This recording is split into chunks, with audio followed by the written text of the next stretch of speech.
Welcome to the Spirituality What? Podcast, where we explore the mysteries, joys, and challenges of being spiritual beings navigating our unpredictable human experience we call life here on planet Earth. I'm your friendly guide, Rebecca, ready to jump into our adventure of the day.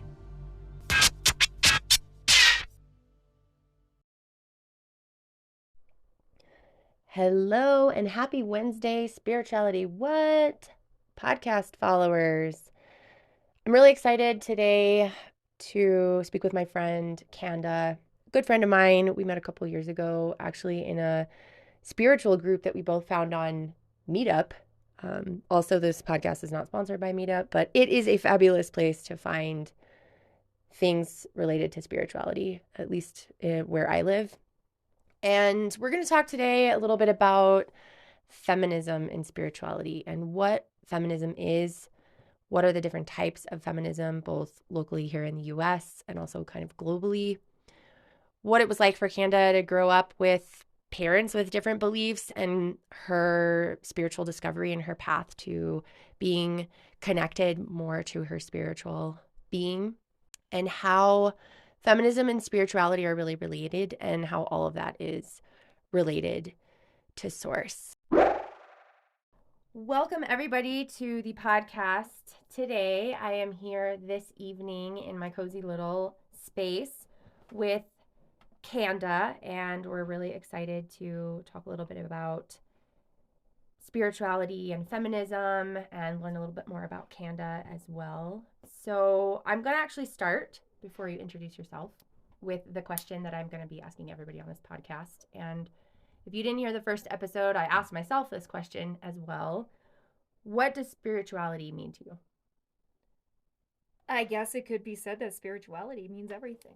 I mean, if you think about it, it's an intrinsic part of who we are. We have physicality, which is our bodies. We have intelligence, which is our minds. We have emotions, which is, I guess our heart or whatever, not our heart. You know what I mean.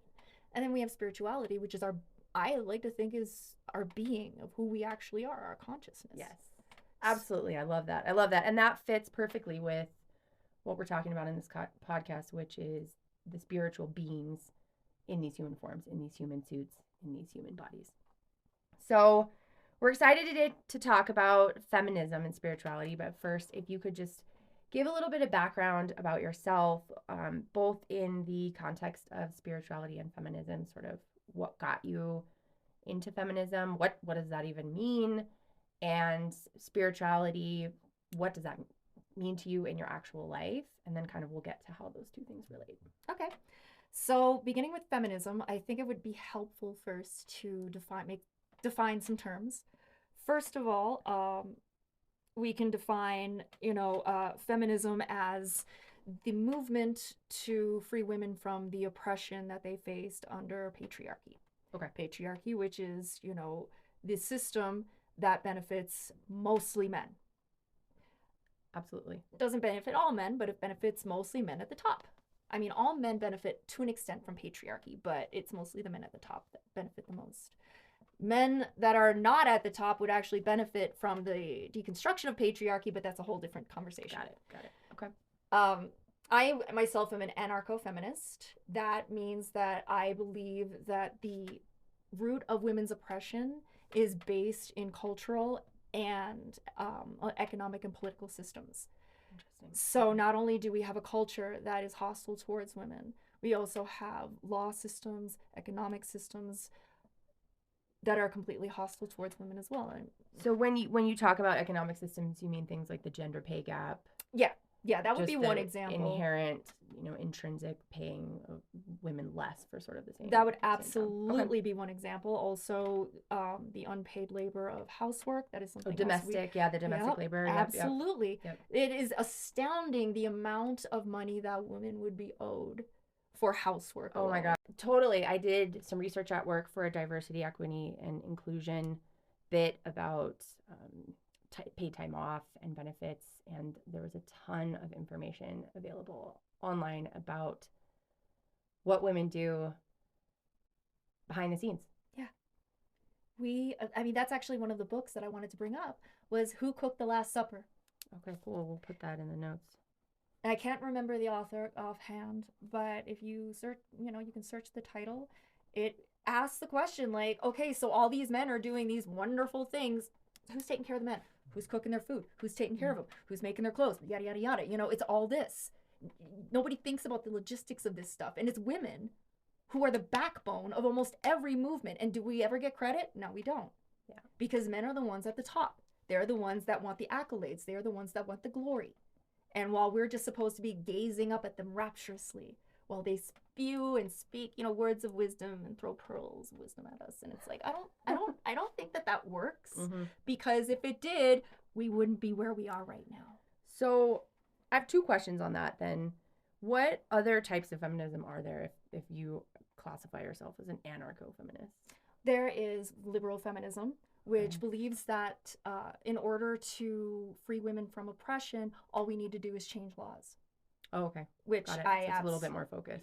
Yeah, okay. Which I like I said, a whole other discussion. Yeah. Okay. Then there's radical feminism, which I actually do have some. I do agree more with radical feminists more so than the liberal feminists, because they agree that women's oppression is based in cultural, like patriarchy, cultural norms. Yeah.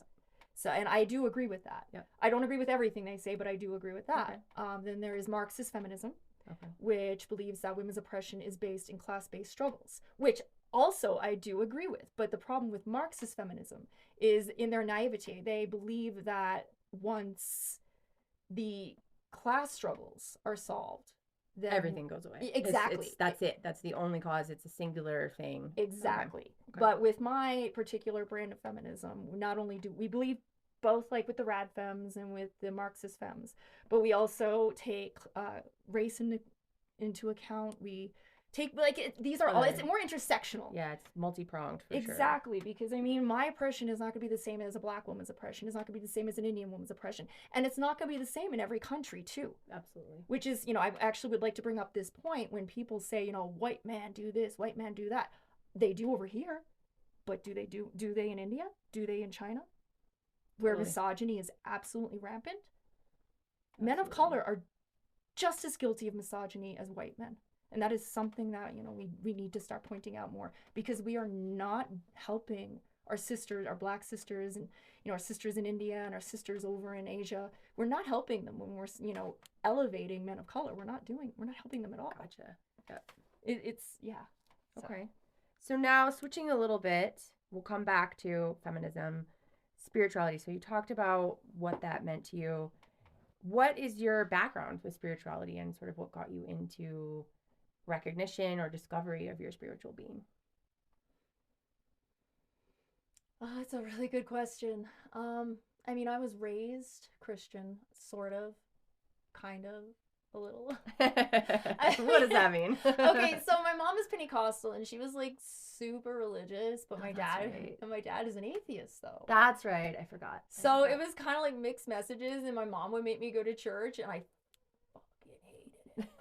Oh my God. It was so boring. And I remember thinking, like, I was like 5, 6, 7 years old, thinking, why are they talking about like giving people money and like helping the poor, but like we don't actually do any of that?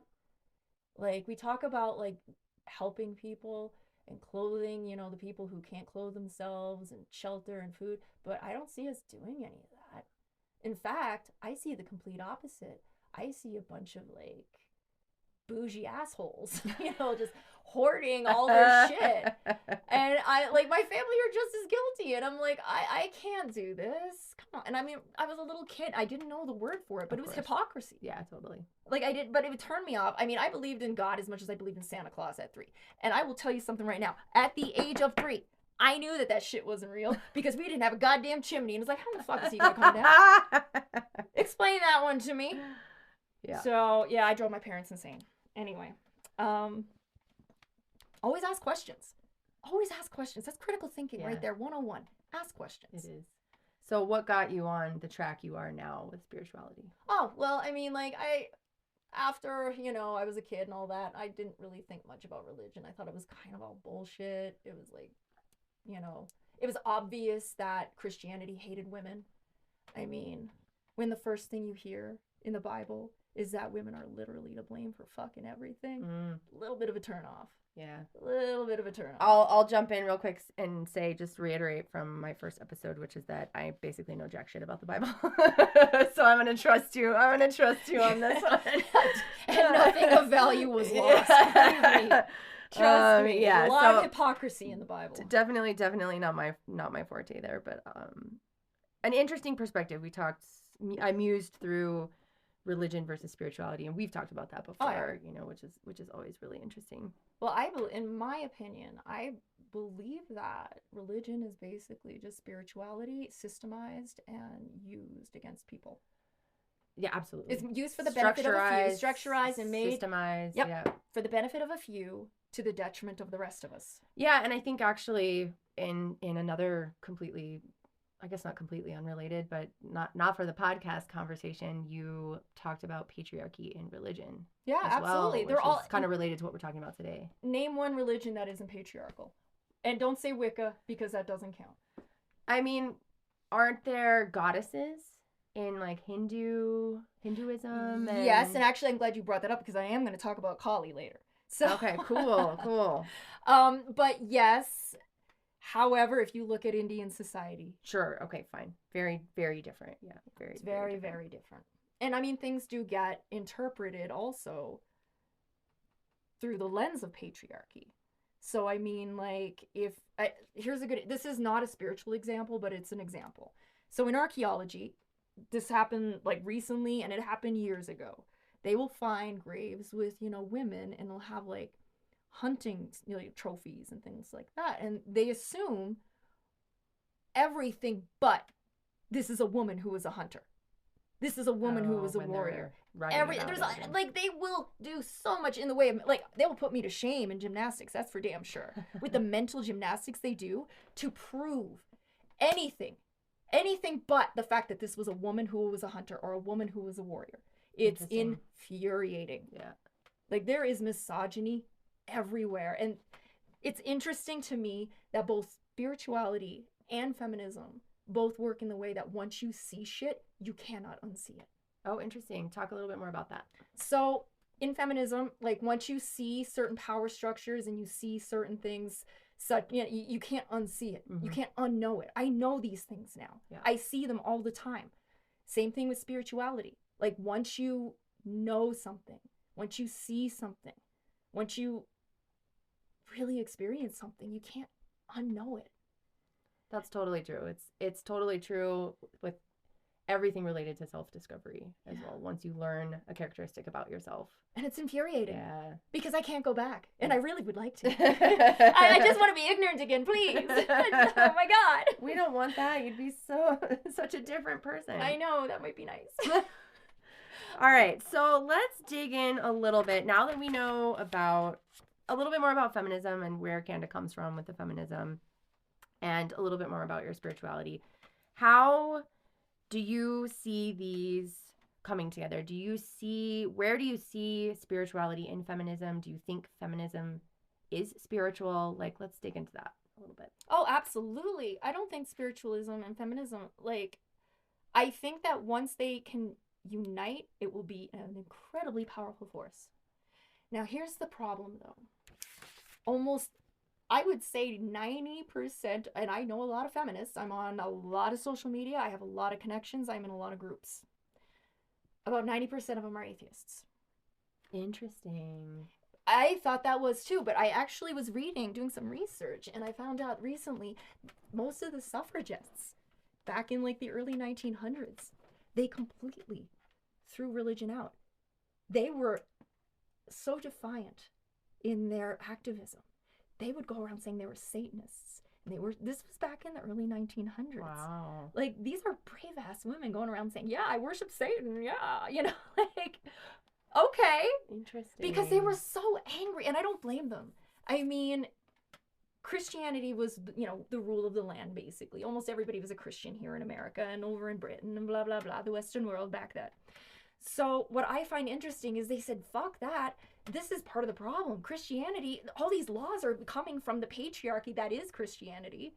And we can't have that. So yep. I'm going to worship Satan. Woo! It's like, bitch, I like your balls.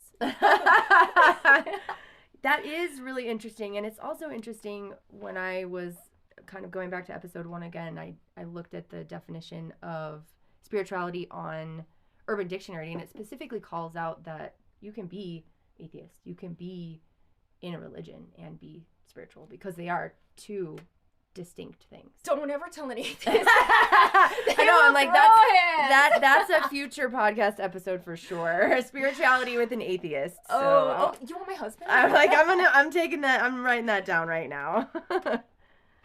Oh, also an astrology episode. I have a lot to say on that. Okay, awesome. We'll take that down too.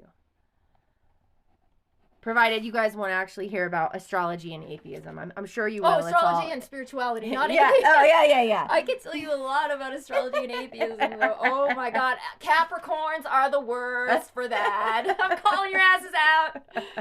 They do, like, as soon as someone says, yeah, I don't believe in astrology, it's like, you're a Capricorn, aren't you? It's like, yeah. That's funny. Yeah. We will definitely have to come back to that one. So now we talked a little bit about the history there and the defiance of these women in the early 1900s. Yes. Related to religion and spirituality. How has that changed over time? It sounds like it hasn't. Really. It hasn't. Like, I would say, like I said, about 90% of my feminist comrades, for lack of a better term, are atheist. Now, not all of them. I do actually have 2 close friends that one of them is a Christian. I'm trying to work on her. No, and when I say, I'm not trying to shit on Christianity, like, I'm really not, but there is a lot of problems within the Christian, culture that really, really does need to be addressed. Yeah, I would agree with that. But yeah, so one of them is, she's a Christian, she's a wonderful lady, and then there's another one who is probably more like us. Okay. She's said she feels the call to protect women and the womb. And I've actually felt that myself. Like, I really do believe part of the mission that I have here is to help women and children. Very cool. Like, protect them, because no one else is doing it. They need protection. Absolutely. So, I'm sorry, my ADHD just kicked in. What were we just? It's okay. That's perfect. Yep. So we're also gonna do an episode on mental health and spirituality in the future. So that's a good. So spirituality and ADHD. Oh my God, that will be a 10-parter, because we will never cover all the material, girl.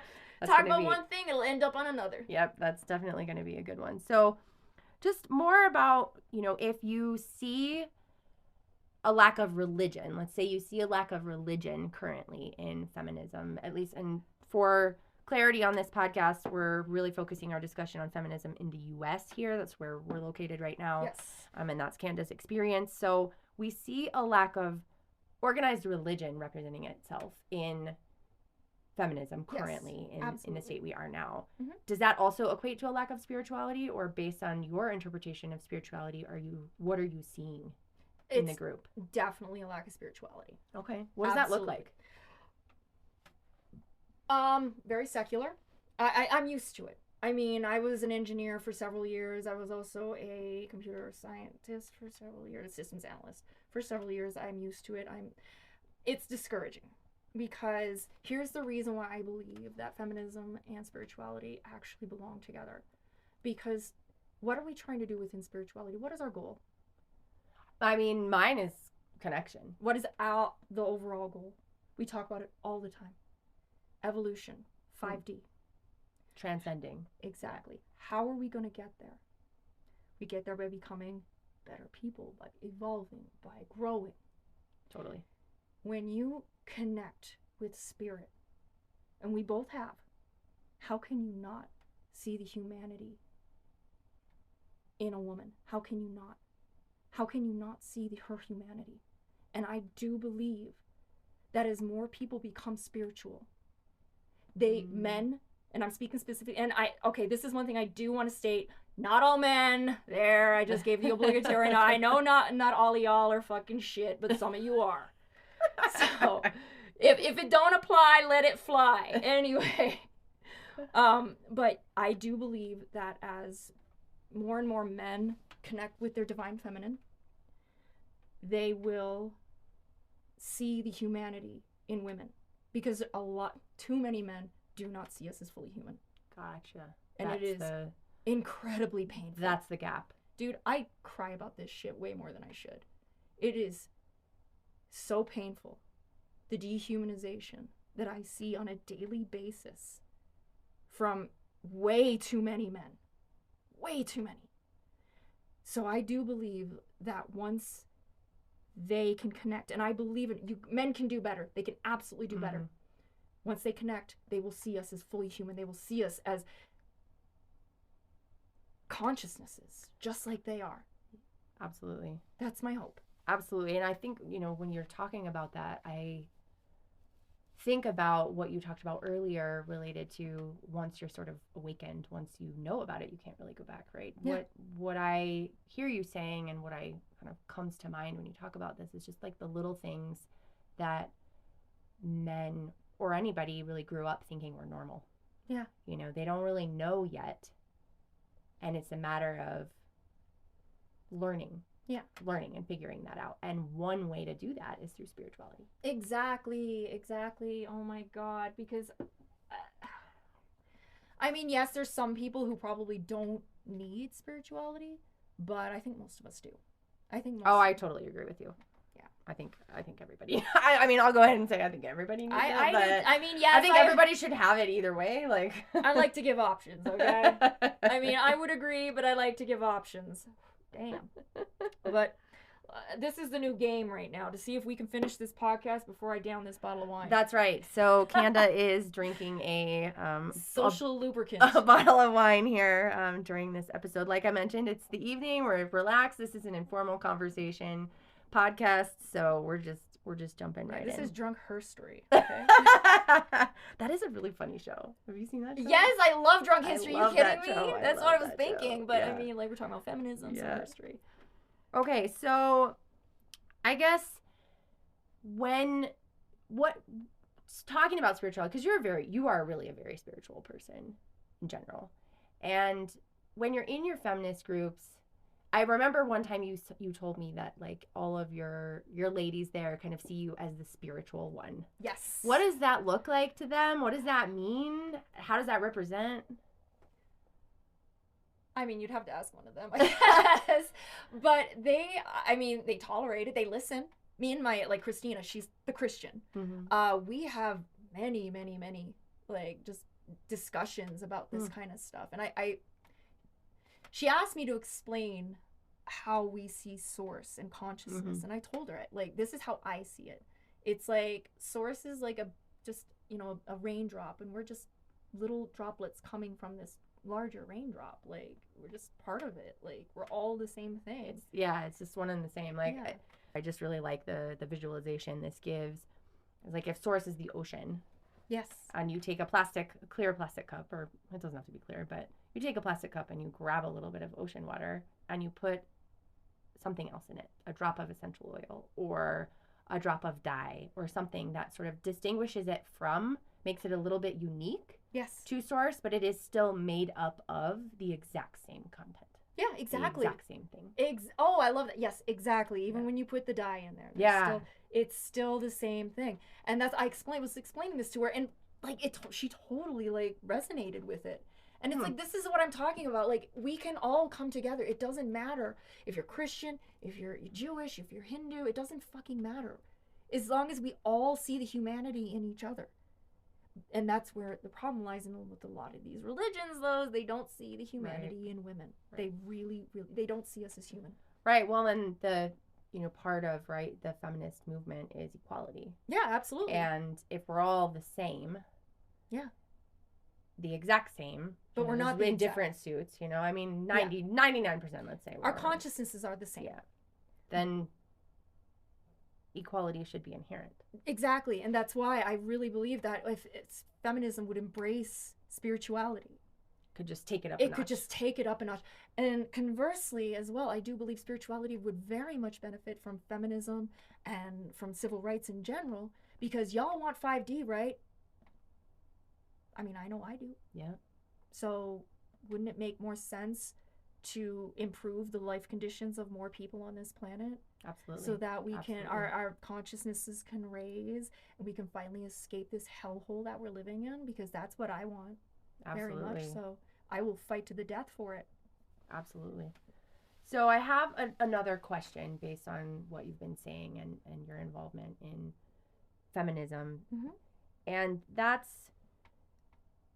specifically for everyday life, but also in feminism. How do you find the balance between your feminism, the feminist group that you're in, the relationship you have with feminism and spirituality, and or is it just one and the same? I don't.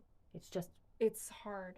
okay. It's hard. very It's really hard because I find that most people in the spiritual community are not exactly open to feminism or civil rights in period. Interesting. Like what does that look and like? I don't mean like, yourself. Yeah. Oh, sure. Well, thank you. I appreciate that. Obviously not you, but no, I mean, okay, I'm in this group, and the last meeting I was at, I tried to bring up some of these issues, and it didn't go over. It didn't go over. Gotcha. You were in a spiritual group, and Yeah. you brought up some feminist sort of. They're more of a consciousness group. Oh, okay. Yeah. Okay. Yeah. And it didn't really go so well. Interesting. Okay. It was a bit of an awkward situation. I don't embarrass easily, so I don't really give a shit. But I don't know if they want me back. Oh, it couldn't have been that bad. So I guess an interesting question: what is the difference between spirituality and consciousness? When we looked up the definitions in the first episode, conscientiousness appeared in one of the definitions. I think the one related... conscientious is just, being mindful of what you're doing. Conscientious, driver. Yeah. So when you talk about your consciousness... Oh, consciousness. Yeah, okay. I just was bringing that up from the definition that I read. But... consciousness? Well, consciousness is just who we are. You don't have... everybody has a consciousness. Yeah. Everybody has a consciousness. You don't necessarily have to be spiritual, though. Yep. So that makes sense. But yeah, so it was... anyway... That's an interesting experience. No, it's really good. It is interesting as we talk about the dynamic that exists, at least in your world, right? In your feminist spiritual world, the dynamic that exists between those two different things. I feel very alone. I will tell you that. Interesting. Because my feminists are not exactly spiritual, and my spiritual people, I don't have a whole lot of those because I'm kind of new in the spiritual thing. They don't, aside from yourself, your husband, obviously, don't seem to be too open to what I have to say. And that's too bad. That is too bad because you've got a lot of interesting shit to say, that's for sure. I absolutely, and this is just the beginning, girl. So I absolutely do. That's their loss. So interesting. What an enlightening evening conversation with Kanda. If you're interested to hear more or the rest of this episode, join us next week for part 2. Thank you for joining me on today's Spirituality What? Adventure. Subscribe, rate, review, and share this podcast. Visit us on Instagram at spirituality.what to interact, tell us what spirituality means to you, and even provide some of your own personal musings. Human on, you phenomenal spiritual beings.